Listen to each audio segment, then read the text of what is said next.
The laugh cut through the ballroom like a blade. Too loud, too sharp. It landed on her back before she even reached the coat check. Someone had already decided she did not belong. The Jefferson High 35-year reunion filled the old Harborview Hotel with soft jazz clinking glasses and the low murmur of people who had learned how to sound successful without saying much. Crystal chandeliers glowed warm over polished wood floors. Framed black and white photos of the town from decades ago lined the walls carefully chosen to stir nostalgia. Everything about the room whispered comfort history and quiet money. And then there was her. Helen Brooks stood just inside the doorway, one hand gripping the strap of her canvas tote as if it might steady her breathing. The fabric was worn thin at the corners. The strap had been stitched twice by hand. Her coat was plain wool, a shade of gray that blended into the walls instead of standing out. Her shoes were sensible, flat, clean but clearly old. She felt it immediately. The shift. Conversations didn't stop. They bent, tilted, lowered in volume, eyes flicked toward her, then away, then back again. A ripple moved through the room, subtle as a current under ice. At a high table near the bar, a woman with carefully styled silver hair leaned toward her friend and murmured something behind a glass of white wine. Her lips curved, not into a smile, but something thinner. Measured. "Oh," she said softly, loud enough to be heard. "I thought this was semi-formal." Her friend followed her gaze, eyes skimming Helen from shoes to shoulders. He gave a polite nod, the kind reserved for strangers you don't plan to remember. "Maybe she's with the staff," he replied. Calm, reasonable, dismissive. Helen heard every word. She kept walking. The room smelled like citrus cleaner and expensive cologne. A waiter passed, carrying a tray of shrimp cocktail, ice cracked in glasses. Somewhere, a man laughed too hard at his own story. Helen moved slowly, deliberately, as if every step had weight. She had rehearsed this moment in her mind for weeks. Not the insults, the walking, the entering, the simple act of being seen again after decades of absence. She spotted the name badges on lapels. Familiar names floated back to her from another lifetime. Mark Ellison, Karen Doyle, Richard Hanley, people she had once shared lockers with, people who had watched her eat lunch alone, people who had smiled at her in hallways and then forgotten her name 5 minutes later. At the edge of the room, a tall man in a navy blazer turned mid-sentence and froze when he saw her. Tom Reed. Time had not been kind to him, but it had been generous. His hair was thinner now, combed carefully, his posture still straight, still confident. He held his glass the way men did when they were used to being listened to. For a fraction of a second, something flickered across his face. Recognition, surprise, then calculation. He leaned toward the man beside him and spoke quietly, but not quietly enough. "That's Helen," he said. "I didn't know she was coming." The other man raised an eyebrow. From the library, Tom smiled. Not warmly. "Yeah, that's her." Helen felt it in her chest, a dull pressure, familiar, old. She paused near a marble column, adjusting the strap of her tote. Her fingers trembled just slightly. She pressed them together until they stopped. A woman approached her, late 60s, perfect posture, pearl earrings. Her smile arrived before her eyes did. "Helen Wright," she said. "Linda Harris. We were in homeroom together." Helen nodded. "I remember." Linda glanced down, then back up, her smile tightening. "It's been a long time. So are you still living in town?" "Yes." "Oh." Linda tilted her head. "That's nice. Simple. I imagine it's quieter." Helen heard what wasn't said. Another voice joined in. Male. Cheerful. Sharp around the edges. "Some people like staying put," Richard Hanley said, stepping closer. He smelled of bourbon. Nothing wrong with that. Linda laughed lightly. Of course not. We can't all chase big careers. They waited for Helen to say something. Anything. An explanation. A defense. She didn't give them one. She smiled instead. Small, controlled. I like the work I do, she said. Linda blinked. Richard shrugged. The moment passed, but something had shifted. The power dynamic was clear now. They turned away conversation, already moving on, as if Helen had been a brief interruption. Background noise. Helen exhaled slowly. She had known this would happen. Not the exact words. The tone, the posture, the way people measured worth in half-seconds and glances. Across the room, a microphone squealed softly as someone tested it. The band lowered their volume. A man clapped his hands together. Tom Reed stepped forward. "All right, everyone," he said, voice carrying easily. "If we could have your attention for just a moment." People turned. Smiles reset. Shoulders squared. Tom held his glass up. "It's hard to believe it's been 35 years, he began. 35 years since we walked these halls, thinking we had all the answers." Polite laughter rippled through the crowd. "Life took us in different directions," Tom continued. "Some of us took risks, some of us stayed close to home, but we all made choices." His eyes drifted briefly to Helen. She felt it like a hand on her spine. "Not every path looks impressive from the outside," Tom said. "But they all teach us something." A pause. Calculated. "And some people," he added, lifting his glass slightly higher, "are exactly where they were always meant to be." The room hummed.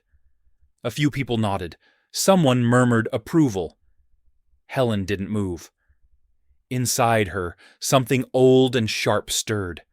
Not anger. Recognition. She had heard this tone before. In interviews, she was never offered. In meetings, she was invited to, but never credited in. In polite dismissals, disguised as wisdom. She looked around the room. Faces she had once known, now wearing years of comfort, assumption, certainty. None of them noticed the man standing just outside the ballroom doors. Not yet. He was tall, older than most of them. His hair was silver, neatly trimmed. His suit was dark, understated, cut perfectly, without drawing attention. He stood still, listening, one hand resting lightly on the doorframe. A hotel manager hovered nearby, whispering urgently, "Sir, the program is already underway. If you'd like, I can escort you to." The man shook his head once. Calm. Controlled. "I'll wait," he said. His eyes were fixed on Helen. She didn't see him yet. She was still standing by the column heart, steady now, chin lifted, absorbing every look, every judgment. The room believed it understood who she was. They were wrong. And the night had only just begun. The applause came late and uneven like rain, hitting dry pavement after a drought. Polite hands clapped. Smiles returned to faces that had briefly tightened. The band eased back in, brushing the air with a slow instrumental meant to smooth things over. Helen Brooks stood exactly where she was. She felt every eye that flicked away from her, relieved the moment had passed. Tom Reed stepped back from the microphone, satisfied.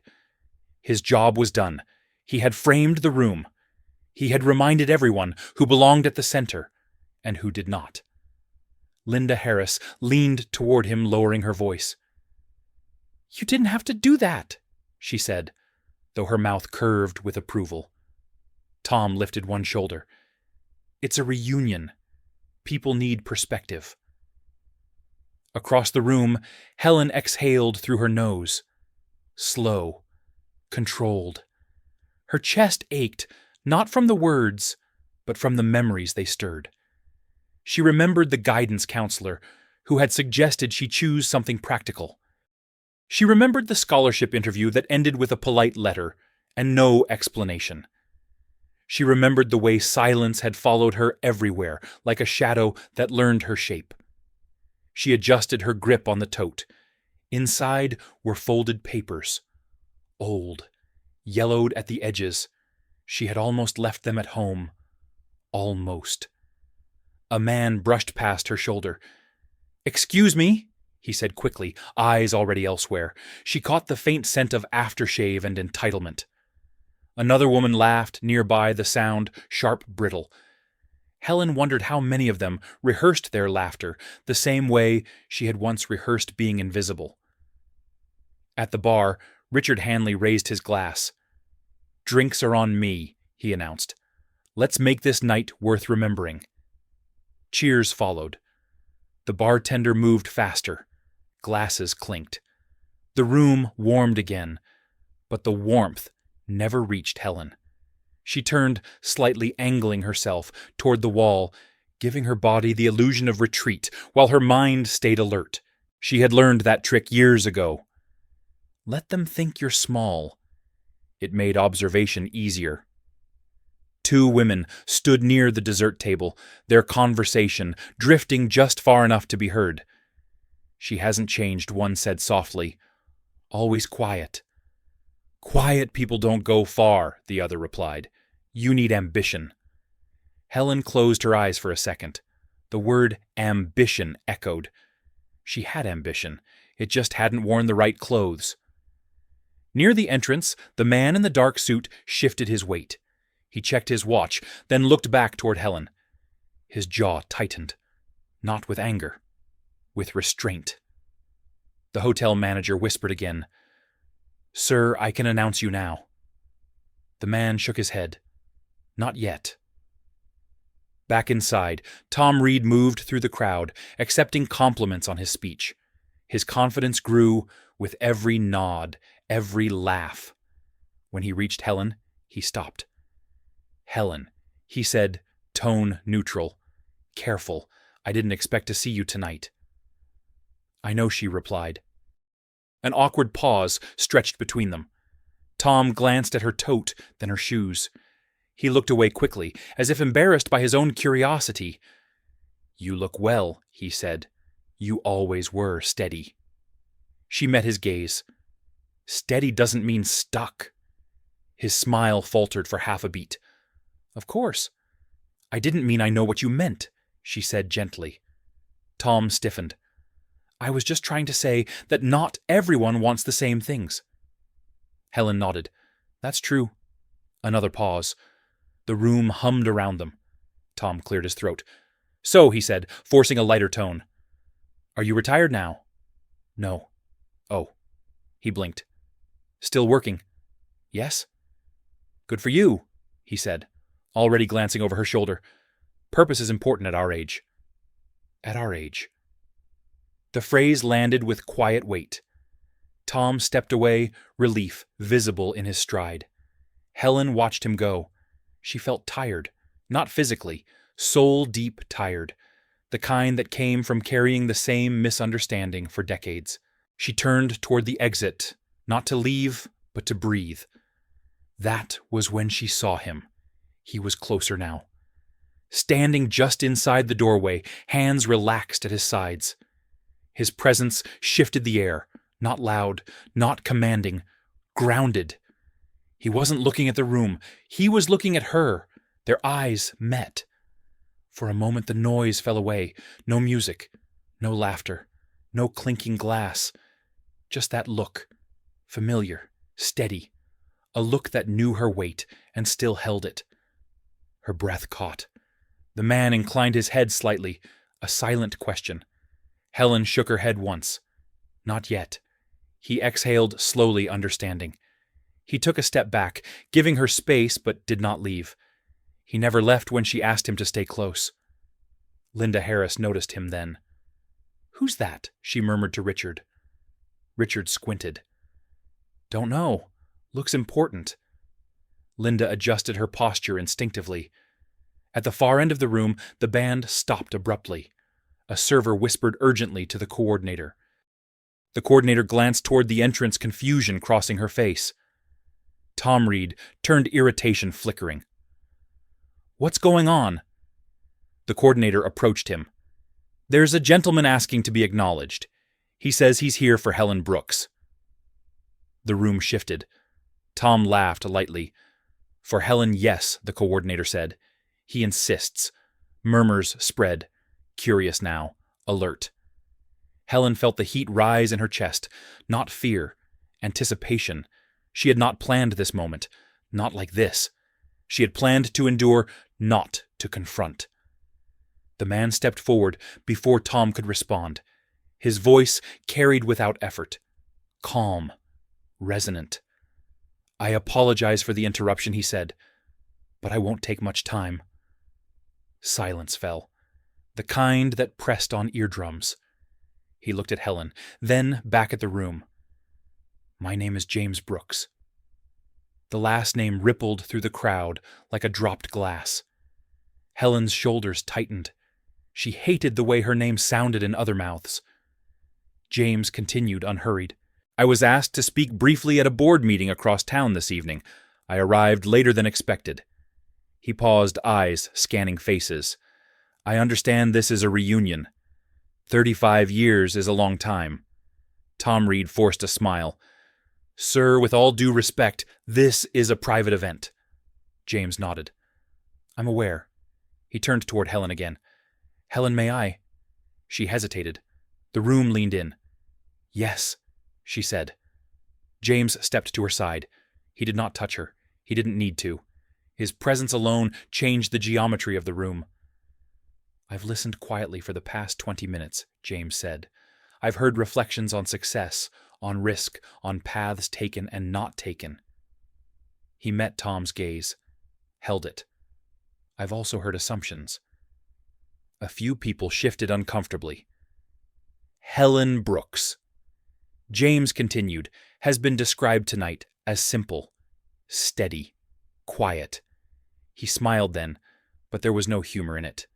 Those words are often used when people fail to recognize strength that doesn't announce itself.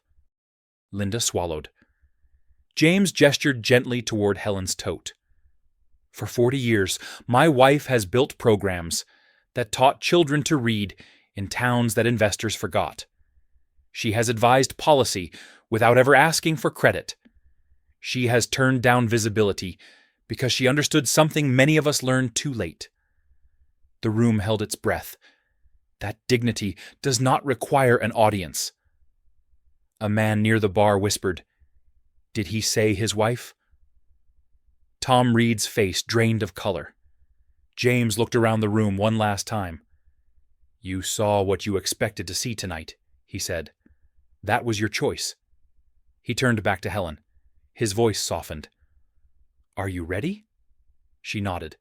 James took her hand then, firm, steady, not to display ownership, to offer partnership. The room did not erupt.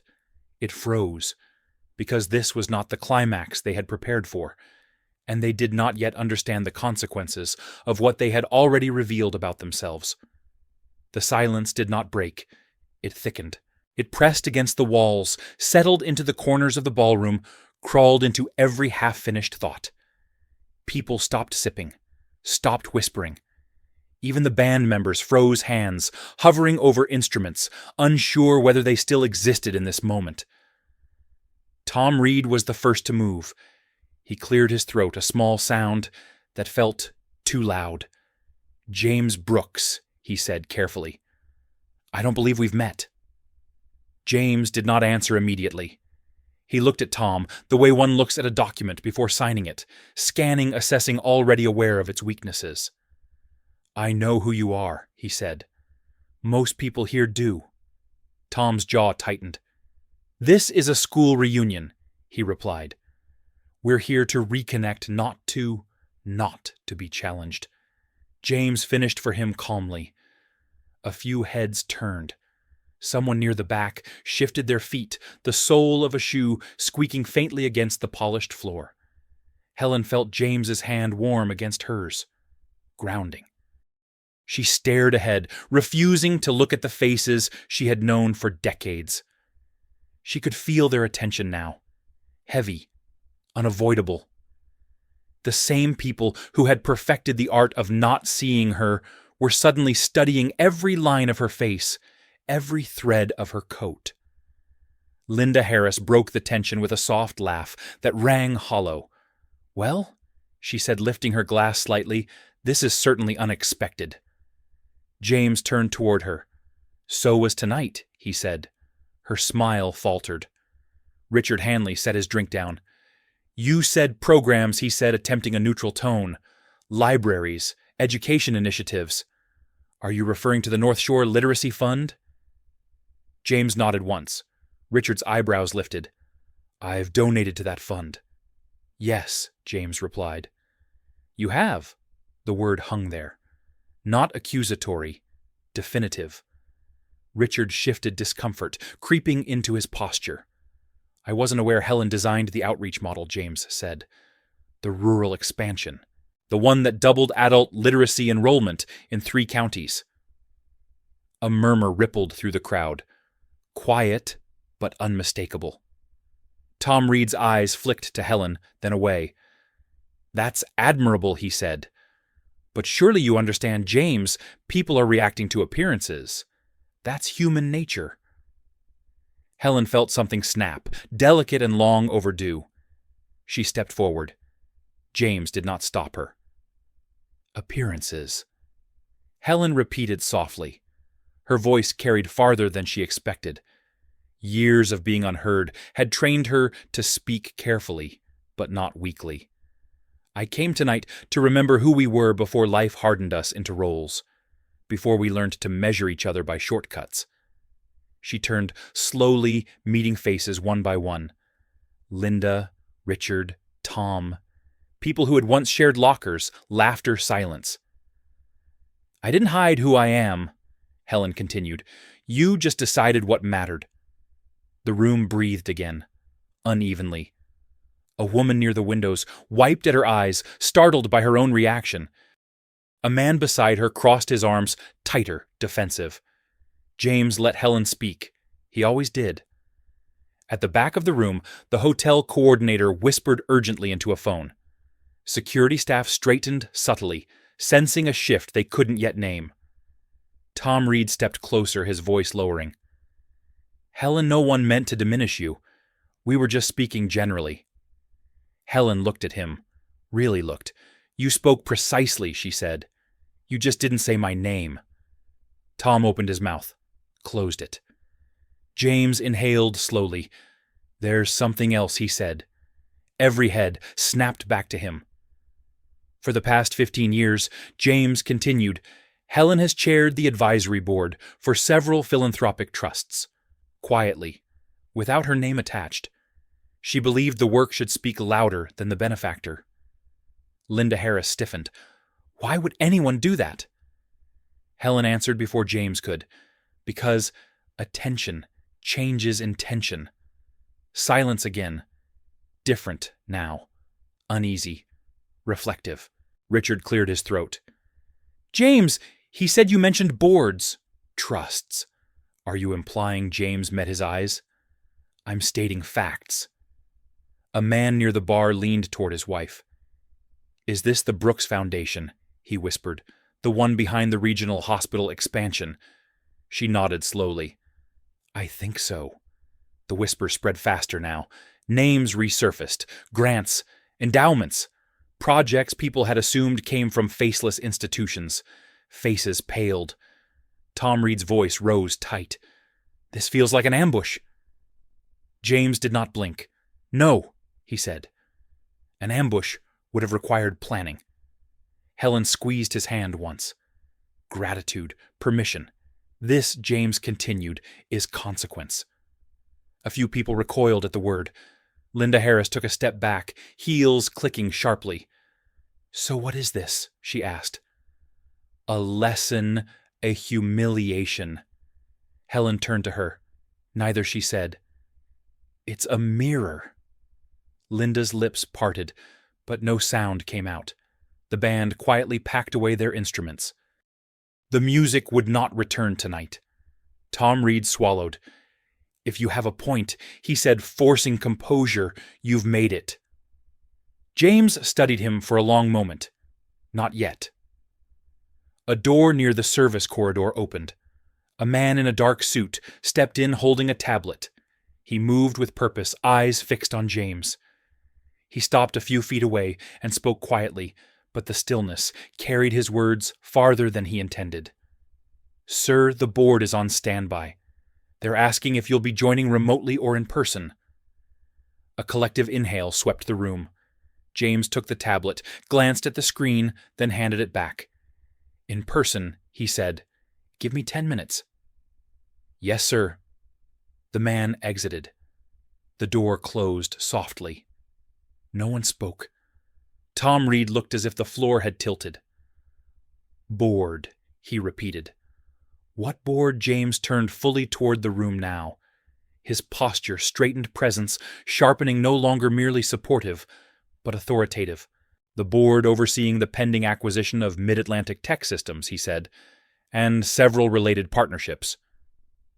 Richard Hanley's face went gray. "That acquisition is valued at over $3 billion, he whispered. James nodded, roughly. Helen felt the weight of the moment press into her spine. This was larger than hurt feelings, larger than class reunions and old slights. This was the scale James lived on daily, a world she had helped shape, without ever standing in its light. Tom Reed stared at Helen. "You knew," he said. "You knew all of this." Helen met his gaze without flinching. "I knew who I married," she said. "I also knew who I was long before that." The room fractured then. Not loudly, subtly. Alliances reconsidered. Words replayed in memory, now sharp with regret. People who had spoken too freely understood too late that power had been standing quietly beside them the entire time. James glanced at Helen. "We should go," he said. She nodded. As they turned toward the exit, no one moved to stop them. No one dared. At the doorway, James paused. He looked back, once his expression measured, almost regretful.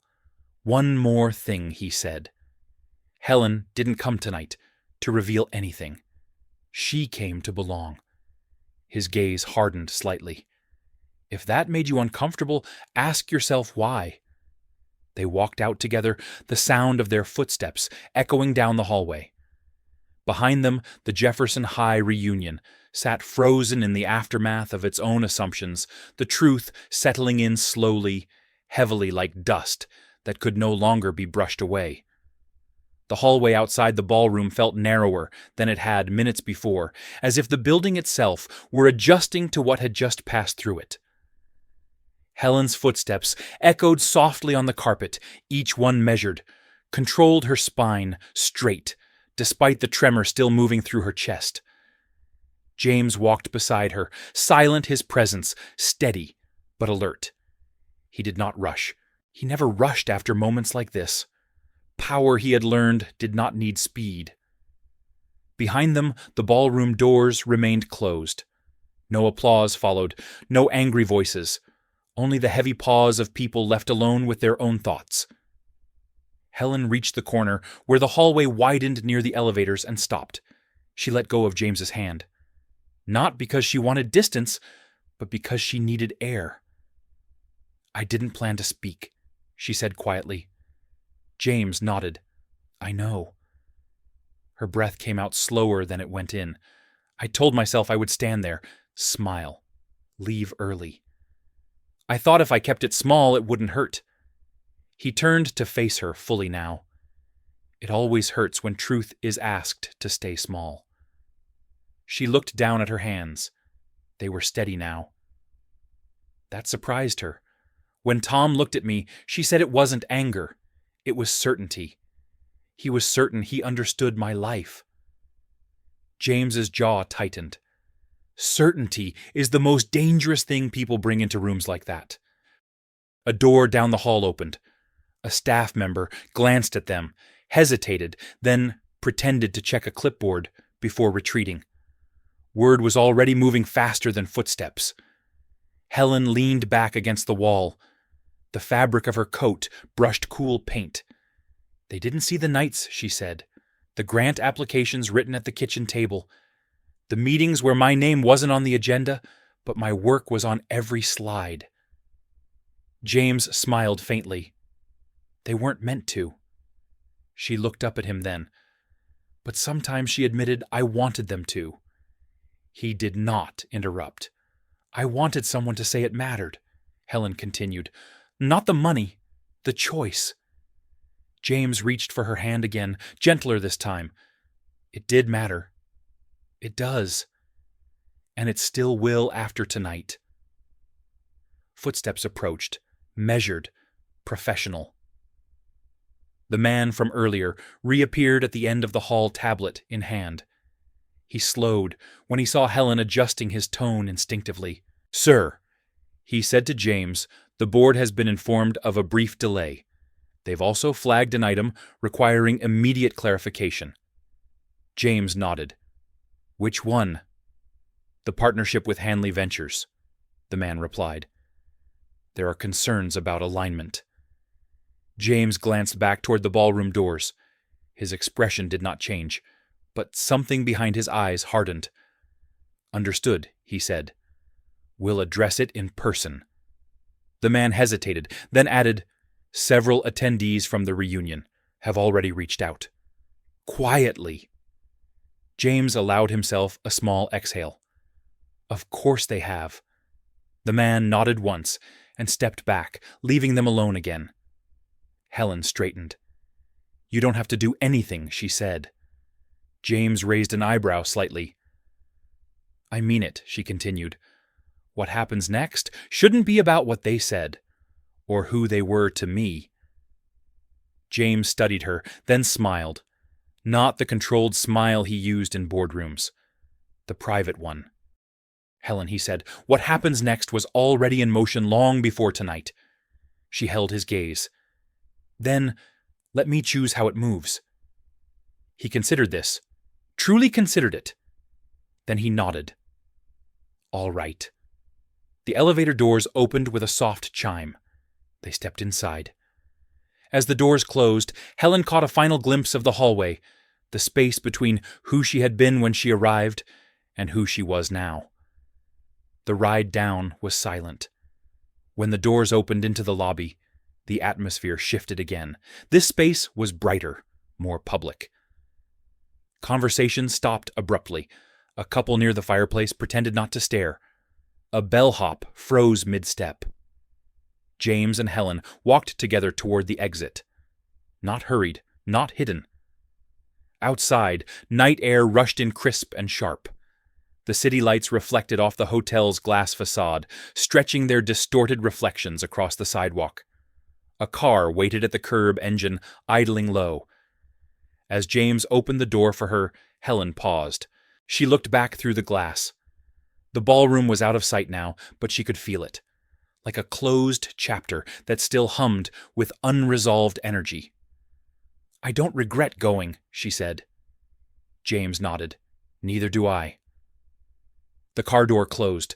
The vehicle pulled away, smoothly, tires whispering against the pavement. Inside the car, Helen finally allowed herself to lean back. Her reflection stared back at her in the darkened window. Older? Tired, stronger than she remembered. You know, she said after a moment, they'll talk about this for years. James chuckled softly. People always do when their assumptions are challenged. They'll rewrite it, she added. They'll say they always suspected, that they were proud, that they supported me. James smiled without warmth. History is generous to those who survive it. The car turned onto the main road. Streetlights passed in steady rhythm. Helen's thoughts drifted not backward, but outward. To the kids she'd taught to read. To the letters she'd received from parents who never knew her face. To the work waiting tomorrow, unchanged by tonight's revelations. Her phone vibrated softly in her bag. She hesitated, then pulled it out. A message notification glowed on the screen. From an unknown number, it read simply, I owe you an apology. Helen stared at it for a long moment. Then she locked the phone and placed it back into her tote. Not tonight, she said. James watched her, something like pride softening his features. The car merged into traffic, the hotel disappearing behind them. Inside, the reunion continued in fractured pieces, conversations rearranged, certainties shaken. Inside the car, Helen Brooks sat quietly, not triumphant, not bitter, but resolved. The reveal had happened. The reckoning was still coming. Morning arrived without ceremony. Pale light slid through the tall windows of the Brooks townhouse, touching the edges of bookshelves. The framed photographs, no one ever noticed the quiet evidence of a life built inward instead of upward.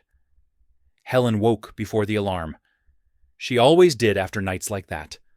For a few seconds, she lay still, listening to the city breathe. Distant traffic. A delivery truck downshifting. The faint whistle of a kettle somewhere on the block. Ordinary sounds. Anchors. Then memory returned. The ballroom. The silence. James's voice, cutting cleanly through decades of assumption. She sat up slowly, pressing her feet to the floor. The wood was cool. Real. In the kitchen, James stood at the counter in shirt sleeves. Sleeves rolled just enough to suggest control without effort. He was already on a call. Not raised voices, not urgency. Precision. No, he said calmly. We're not delaying. We're reassessing. A pause. Because alignment matters. Because values aren't cosmetic. Another pause. Yes. Today. He ended the call as Helen entered. Coffee's ready, he said. She poured herself a cup, wrapped both hands around it. How bad James considered the question. Depends on who you ask. Her phone vibrated again, inside the tote resting against the chair leg. She ignored it. James watched her carefully. They started calling around midnight. I assumed they would. Tom Reed left 3 messages. Helen almost smiled. Almost. And Linda Harris. James added. She emailed the foundation. Not you. Asked about a luncheon. Helen shook her head slowly. Of course she did. James leaned against the counter. You don't have to respond to any of it. I know. Silence settled between them, comfortable, practiced. Then Helen spoke again. I don't want this to become a spectacle. James nodded. It won't. Not if we control the frame. She met his eyes. No retaliation, no quiet punishment dressed up as coincidence. James exhaled. Helen. I mean it, she said. If there are consequences, they should be structural. Not personal. He studied her for a long moment, then nodded once. Then, that's how we'll do it. Her phone vibrated again. This time she looked. Another message. Different number. I didn't realize who you were. I'm embarrassed. She locked the phone again. By mid-morning, the news had found them anyway. Not headlines, whispers, industry bulletins, internal memos. The kind of attention that never needed confirmation. James sat at the long dining table tablet propped beside a legal pad. Names filled the page in his precise handwriting. Partnerships, boards, advisory roles. Helen watched him work. This was the side of him few ever saw. Not the keynote speaker, not the investor. The strategist who understood that power, without restraint, rotted quickly. A knock came at the door.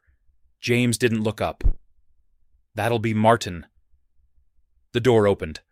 Martin Reyes stepped inside tailored suit, eyes alert.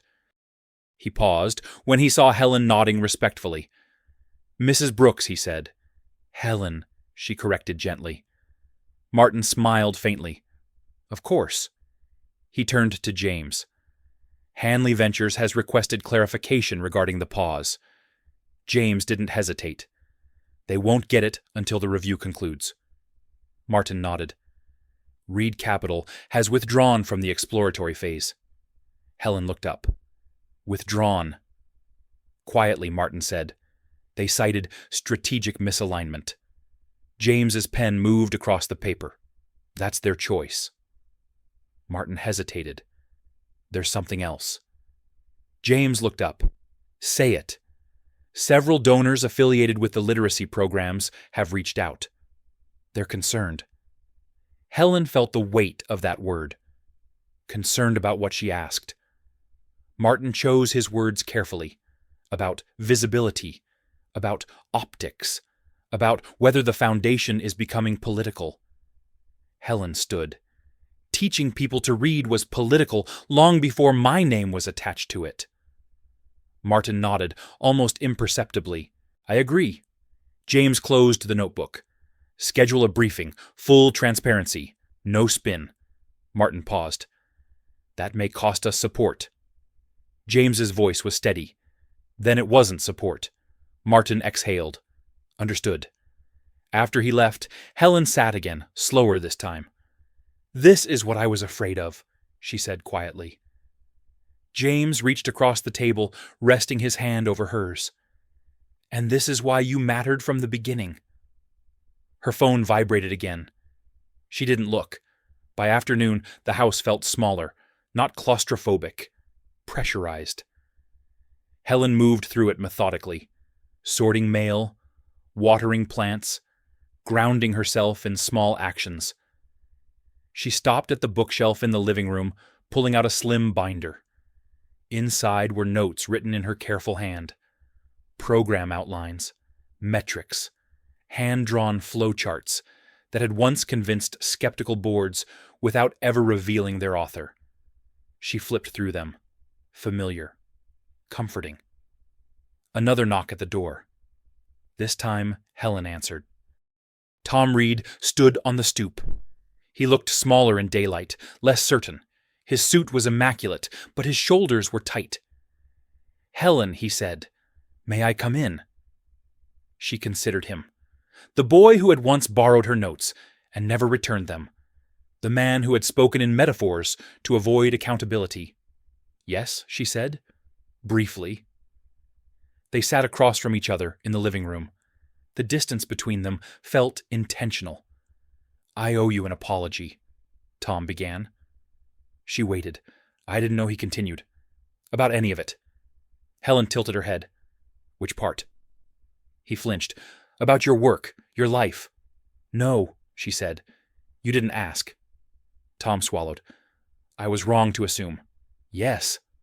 Silence stretched. Tom shifted. James's decisions, they could affect a lot of people. Helen's gaze hardened. So could yours. He nodded. I wanted you to hear that I regret how I spoke. Helen studied his face, the discomfort, the fear masked as humility. I believe you regret being wrong, she said calmly. That's not the same thing. Tom's mouth opened, then closed. I hope Helen continued that. The next time you speak about paths and choices, you remember that you don't always see the full map. Tom stood. I won't forget this. I hope not, she said. After he left, Helen locked the door and leaned against it for a moment. Her heart raced, then slowed. James appeared in the doorway. You all right? Yes, she said. Better than I expected. Evening fell. Messages continued. Apologies, invitations, explanations. Helen ignored them all. Later, as the city lights flickered on, James joined her on the couch. The television was off. Silence again. Different now. Earned. They're waiting, he said softly. For what? For you to respond. Helen looked down at her hands. Then they'll keep waiting. James smiled. Good. She leaned back, resting her head against his shoulder. Outside, the world adjusted. Deals paused. Narratives shifted. People reconsidered the stories they told themselves. Inside, Helen Brooks closed her eyes not to escape, but to prepare. The reckoning had begun, and this time it would not be quiet. The meeting room overlooked the river glass walls, catching the gray movement of water, below steady and indifferent. Helen arrived early as she always did. She placed her tote beside the chair, folded her hands once, then let them rest naturally on the table. The door opened behind her. Voices entered before bodies did. James stepped in first, followed by Martin Reyes and two board members Helen recognized only from paper trails and reputations. They greeted her with nods, careful smiles, a new attentiveness that still felt foreign. "Thank you for being here," James said, taking his seat. "Let's begin. No slides. No opening pleasantries." That alone unsettled them. Martin distributed folders. Thick, plain. No branding. "These are the findings from the initial alignment review," he said. "They focus on governance practices, community impact, and long-term accountability." One of the board members, a man with a precise haircut and restless fingers, flipped through the pages. "This is extensive," he said, "and broader than expected." "That's intentional," Helen said. The room stilled. The man looked at her startled. "I'm sorry," Helen met his gaze evenly. "We are not reviewing performance. We are reviewing character." A woman across the table shifted in her chair. "With respect, Helen," she said carefully, "character is subjective." Helen nodded. "So is leadership. Yet we measure that all the time." James watched her silent. Martin cleared his throat. "Several partners have expressed concern that these criteria may be disruptive." Helen smiled faintly. "Disruption is only threatening when comfort has replaced purpose." The river moved behind the glass. Slow, unbothered. The restless man leaned forward. "Are you suggesting we withdraw from partnerships that fail these standards?" Helen folded her hands again. "I am suggesting we stop pretending neutrality is harmless." Silence followed. Not the frozen kind. The kind where thought begins to hurt. James spoke then. To be clear, he said this review will proceed. Participation is optional. Alignment is not. The woman exhaled. "You're aware of the financial implications?" "Yes," James replied. Helen added, "So are the communities who live with the consequences." The meeting stretched on, questions sharpened. Resistance softened into recalculation. Names were mentioned, decisions deferred, lines redrawn. At one point, Martin glanced at Helen, curiosity finally overriding caution. "May I ask?" He said why. Now Helen didn't answer immediately. She looked at the river, at the way it carried debris without apology. "Because silence has a cost," she said finally, "and I've paid it long enough." After the meeting, Helen walked alone along the river path. Her coat hung open now. The air was cool, honest. She welcomed it. Her phone buzzed. A single message from an unfamiliar address. "We need to talk. It's about the schools." She stopped walking. The next morning, she stood in a community center gymnasium that smelled of varnish and old sneakers. Folding chairs filled the space. Parents, educators, local officials, faces she knew. Faces that had never cared about her resume. She stepped to the microphone. No introduction, no applause. "I won't take long," she said. "I never do." A ripple of quiet laughter moved through the room. "I've been asked why funding is changing," Helen continued. "Why processes are slowing. Why some partnerships are being reevaluated." She paused. "Let the weight settle."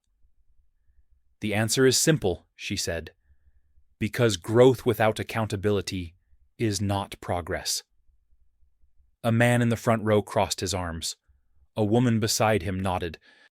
"We are not withdrawing support," Helen said. "We are strengthening it.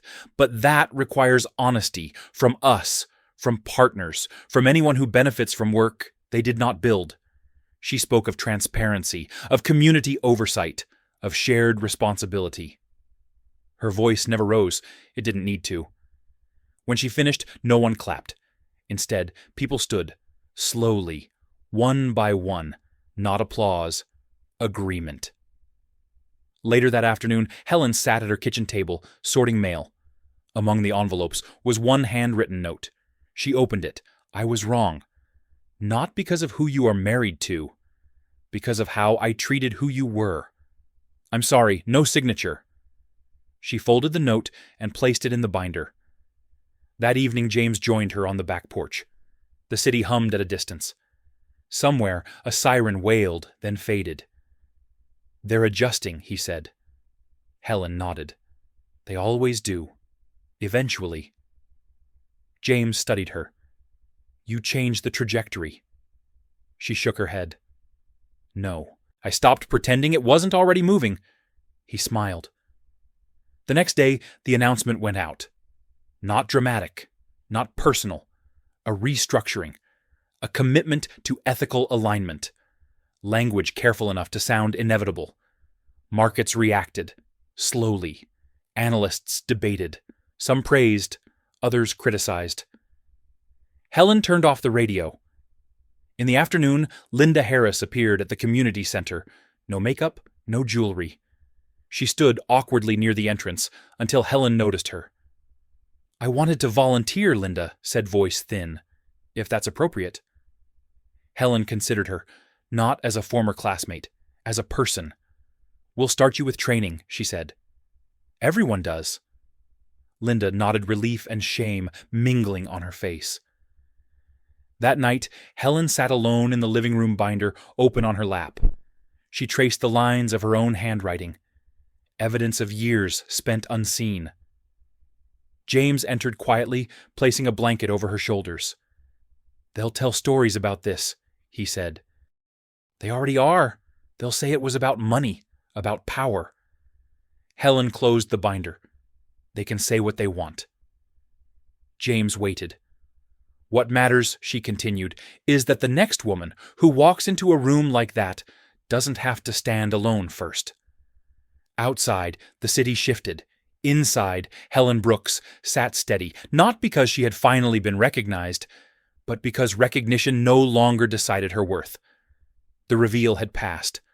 The reckoning was underway, and this time it belonged to her. The backlash did not arrive loudly. It arrived politely dressed in concern and couched in language that sounded reasonable until you listened closely. Helen felt it before she read it. The tension in phone calls that ended too quickly. The hesitation in emails that used too many words to say nothing.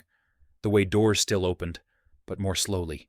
She stood in the small conference room of the East Side Learning Initiative, looking out over a parking lot where volunteers unloaded boxes of donated books. The scene grounded her. Cardboard scraping concrete. Laughter.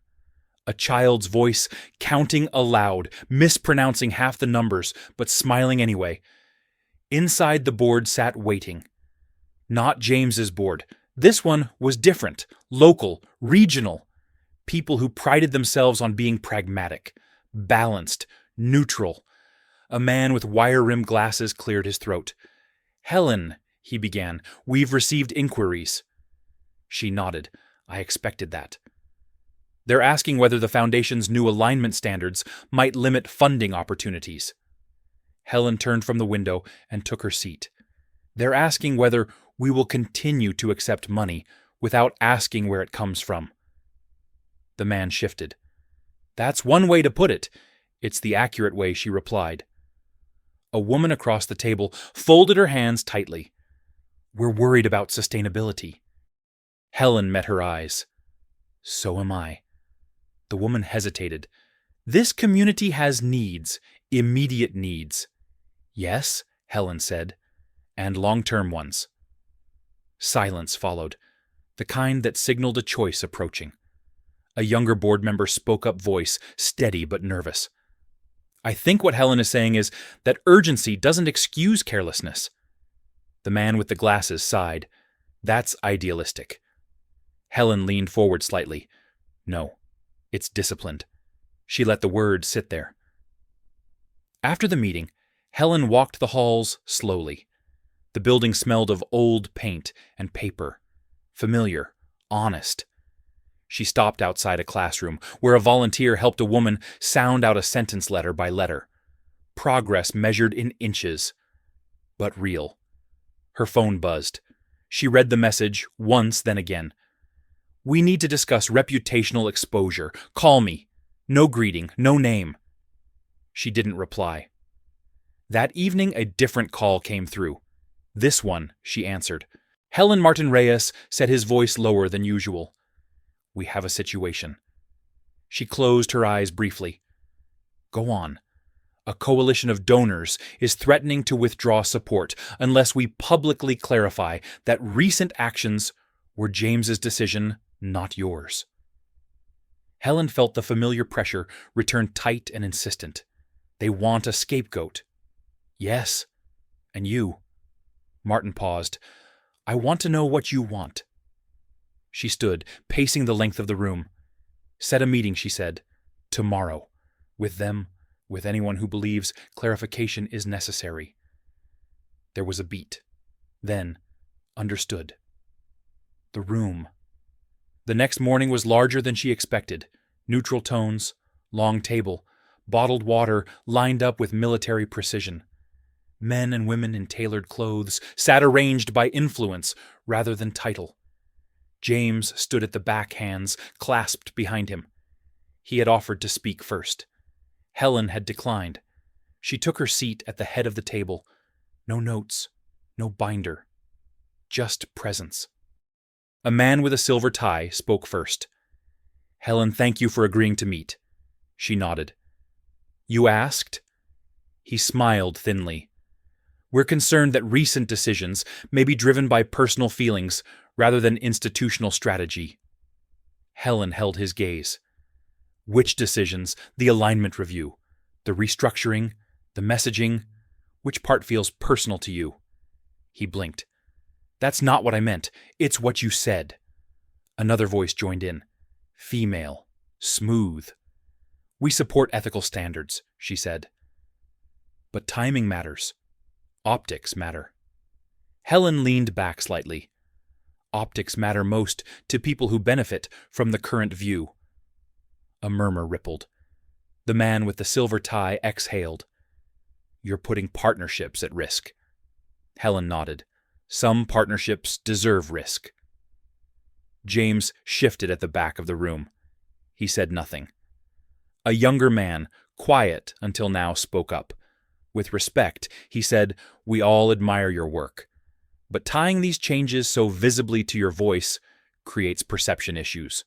Helen looked at him. "You mean it reminds people that decisions come from humans?" He flushed. She continued.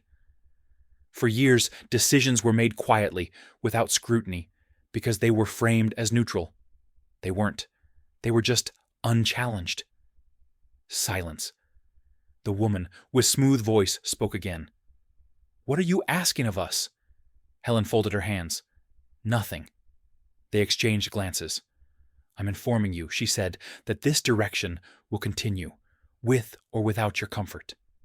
The silver tie tightened his jaw. "And if we withdraw," Helen's voice was calm, "then you confirm exactly why the review was necessary."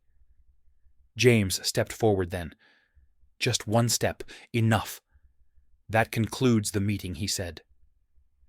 They filed out with restrained frustration, their power diminished not by confrontation but by clarity. Later that afternoon, Helen sat alone in the community center office. Sunlight spilled across the floor. Her phone lay silent. She felt tired, not defeated. The honest kind of tired that followed standing your ground. There was a knock at the door. Linda Harris stepped inside, holding a clipboard. She looked different, softer, uncertain. "I finished the training modules," Linda said. I wanted to say something." Helen gestured to the chair. "Go ahead." "I thought volunteering would make me feel better," Linda said. "It didn't. It made me see how little I knew." Helen nodded. "That's normal." Linda swallowed. "I don't expect forgiveness." "Good," Helen said gently. "Then we can work." Linda laughed weakly. "You always did say things like that." Helen smiled just slightly. That night, James joined her in the kitchen. "You're being blamed," he said quietly. Helen poured tea. "I know." "Are you all right with that?" She handed him a cup. "I'm more than all right. I'm visible."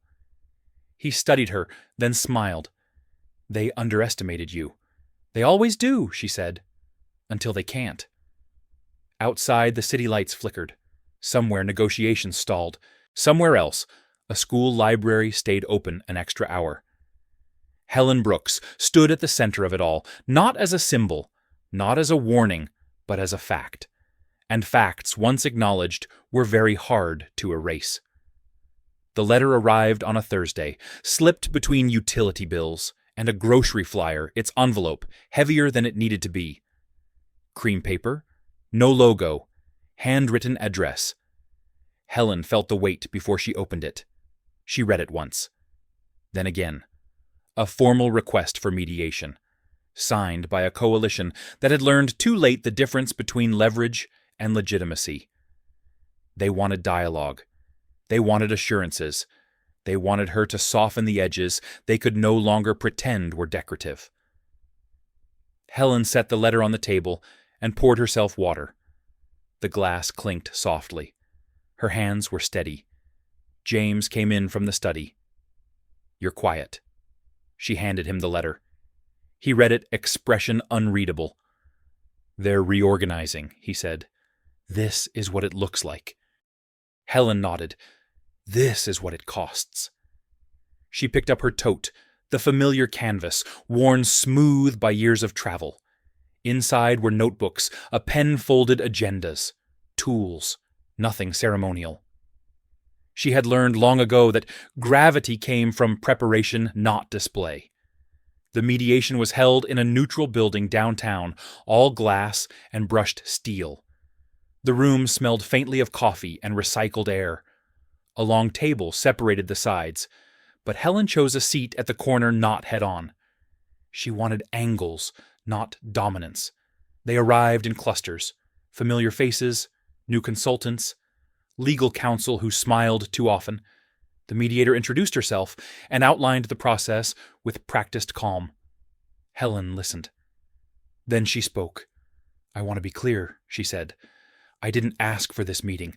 I agreed to it because clarity saves time." A man across from her cleared his throat. "We appreciate your willingness." She met his gaze. "Let's not mistake availability for agreement." The room settled. They spoke of risk, of donor fatigue, of reputational spillover. Helen let them finish. She had learned patience from classrooms where progress moved at the pace of breath. When it was her turn, she did not argue numbers. She told stories. She spoke of a woman who learned to read at 62 and finally wrote her sister a letter without help. Of a school that kept its doors open during winter because a grant didn't disappear when headlines shifted. Of volunteers who stayed because standards were clear and trust was mutual. These outcomes, Helen said, are not side effects. They are the goal. A consultant frowned. "But the market?" Helen interrupted gently. "The market does not teach children. People do." Silence followed. Not resistance.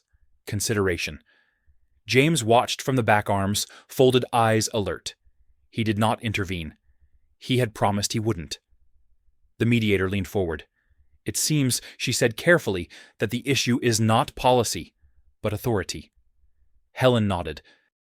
"Authority that was invisible is now visible. That makes some people uncomfortable." A man with an expensive watch spoke up. "We're not questioning your competence." Helen smiled faintly. "You are questioning my right." He stiffened. "We're asking for balance." "Balance," Helen replied, "is not achieved by returning weight to the heavier side." By the end, the tone had shifted, not conciliatory, realistic. They requested timelines, reporting mechanisms, a joint statement. Helen agreed to timelines. She agreed to reporting. She declined the statement. "Let the work speak," she said. "It always has." Outside, the city hummed with late afternoon traffic. Helen stepped into the light, breathing easier than she had expected. Not relieved. Aligned. That evening, she attended a small event at the community center. No press, no donors. just families and volunteers gathered around folding tables with paper plates and coffee. A teenage boy approached her hands, jammed into his pockets. "My mom says you helped keep the program running," he said. Helen smiled. "A lot of people did." He nodded. "I can read better now." She felt the familiar swell, sharp and quiet. "I'm glad." As she left, someone pressed a flyer into her hand. A fundraiser. Handwritten notes in the margins. Needs, hopes. At home, James cooked dinner. Simple. He asked about the meeting. She told him the truth. All of it. "They're adapting," he said. "They always do," she replied, "when adaptation is cheaper than denial." Her phone buzzed once. A message from Martin. They accepted the reporting framework. No conditions. She turned the phone face down. Later, she sat alone with the binder adding a new section. Mediation notes. Community feedback. Lessons learned. She wrote carefully, not to document victory, but to prevent drift. A knock sounded at the door. Soft. Uncertain. Helen opened it.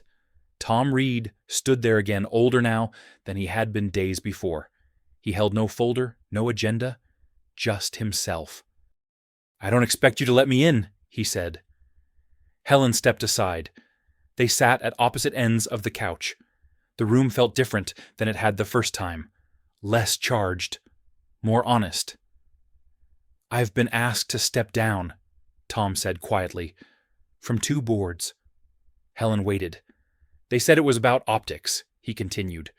But it wasn't. "No," she agreed. "It was about alignment." He nodded. "I didn't think words mattered the way they do. Not like this." Helen studied him. "Words always mattered. You just didn't pay the cost." Tom looked at the floor. "I want to do better." She believed he wanted to feel better. She was not unkind. "Start where you are," she said. "Listen longer than you speak." He stood to leave relief and shame sharing space on his face. At the door, he turned back. "You changed the room." Helen shook her head. "I changed my place in it." After he left, James joined her, handing her a cup of tea. "They're circling back," he said. Carefully. "They should," she replied. Outside, rain began to fall, tapping gently against the windows. Helen watched it for a moment, thinking of rivers and rooms, and the quiet labor that reshaped both over time. The coalition would issue updates. Analysts would debate. Some would credit James. Others would invent new narratives. Helen returned to her work, not because the fight was over, but because the future required builders more than winners. The invitation arrived without ceremony, forwarded through 3 assistants, and stripped of urgency by careful wording. A regional education summit, closed session, limited press. Helen read it once, then placed it face down on the table. James watched her. "You don't have to go. I know," she said. "That's why I should." The venue was a renovated courthouse limestone, polished to a soft glow, flags hanging still in conditioned air. The audience skewed older, educators nearing retirement, policy veterans with measured voices and long memories. People who had seen reforms come and go, who distrusted spectacle and respected endurance. Helen arrived early again. She chose a seat near the aisle, not the front. She listened as others spoke before her. Familiar arguments, funding gaps, burnout, the fear of change disguised as caution. When her turn came, the moderator introduced her briefly. No titles beyond her name. Helen stood. The room settled not because of recognition, but because of tone. She did not rush. "I won't propose a new framework," she said. "You've heard enough of those. I'm here to talk about continuity." A man near the center leaned forward. "Continuity of what care," Helen replied. "Care that survives leadership changes. Care that doesn't depend on who's watching." She spoke of the long arc, of teachers who stayed when programs were cut, of librarians who rebuilt collections one donation at a time, of decisions made quietly that outlasted applause. "This isn't about control," she said. "It's about custody. We hold these institutions for a time, then we pass them on." She paused. Let the idea breathe. A woman with a pin shaped like an open book raised her hand. "What about resistance?" she asked. "From donors? From boards?" Helen nodded. "Resistance is information. It tells you where the work is." The session ended without ovation. Instead, people lingered. Questions came one by one, measured, thoughtful. A superintendent asked about oversight. A retired principal asked about succession. Helen answered plainly, never promising ease, only clarity. Outside, a reporter waited, notebook closed. "Are you reshaping philanthropy?" he asked. Helen smiled slightly. "I'm restoring it." The article that followed was restrained. No headlines, no portraits. Just a quiet acknowledgement that standards had shifted. Back home, Helen found a package on the porch. Inside were notebooks from a rural school margins, filled with careful handwriting. A note lay on top. "We're still open. Thank you." She placed the notebooks on the shelf beside the binder. That night, she dreamed of hallways. Not the ballroom, the old school. Lockers dented, floors scuffed.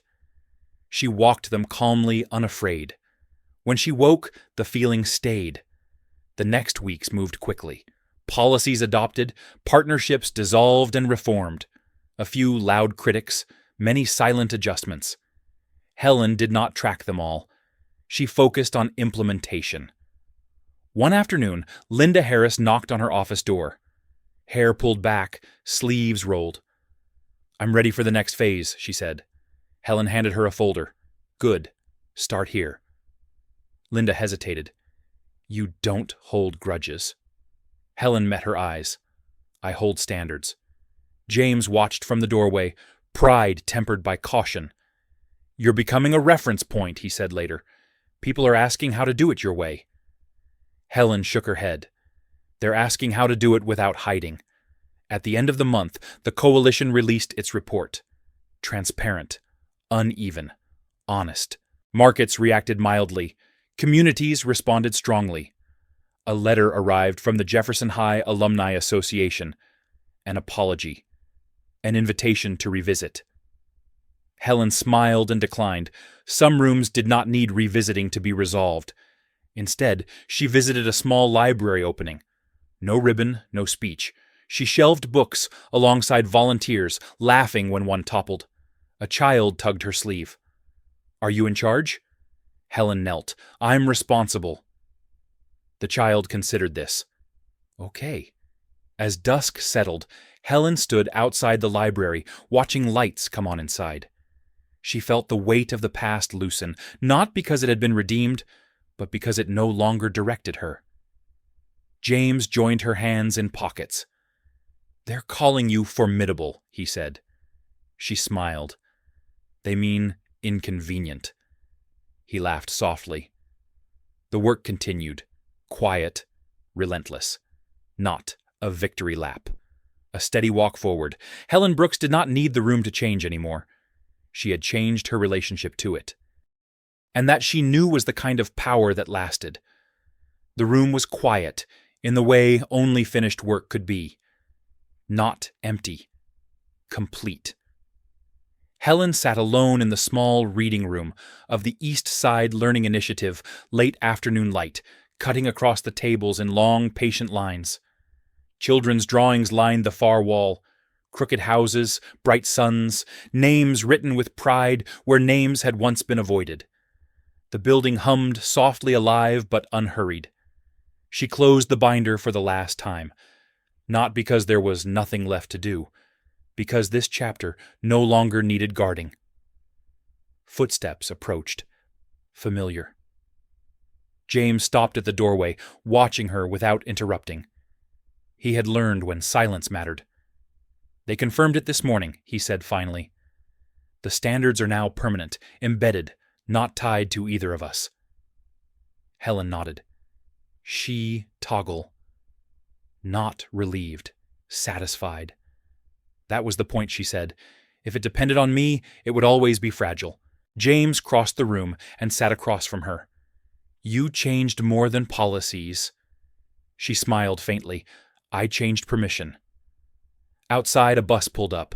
Children spilled out voices sharp with energy. A volunteer waved them inside. Routine. Reliable. Real. Helen stood and joined James at the window. For a moment, neither spoke. They watched the flow of people entering a space that would not disappear when attention shifted. I used to think dignity was something you defended, Helen said quietly. Now I think it's something you build systems around.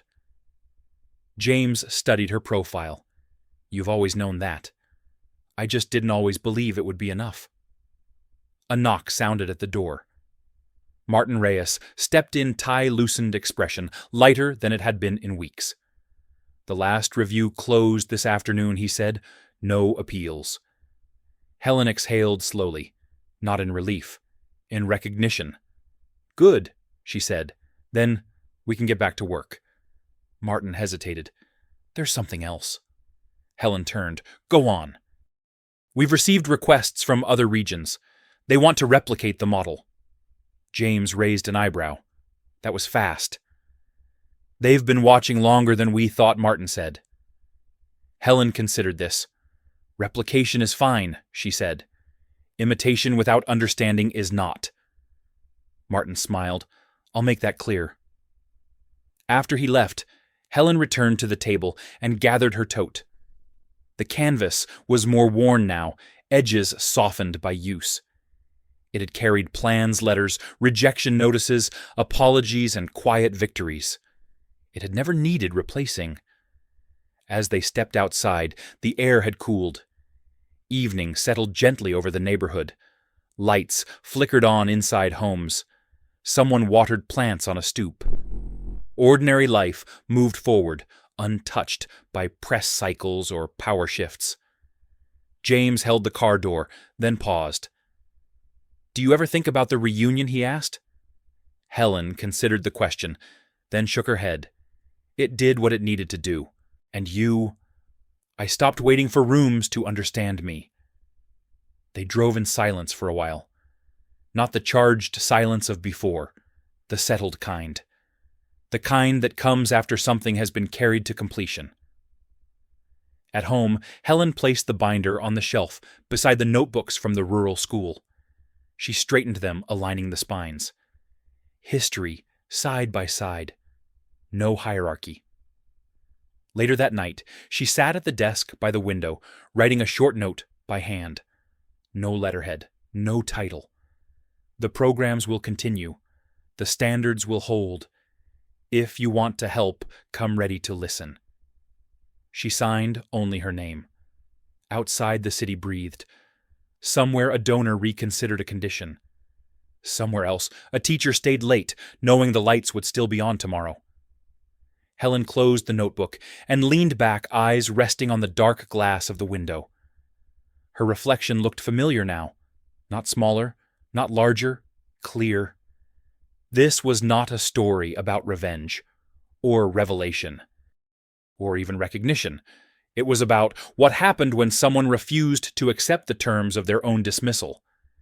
If this story stayed with you, take a moment to like it, subscribe for more stories like this, and share your thoughts by commenting 3 simple words: stand your ground.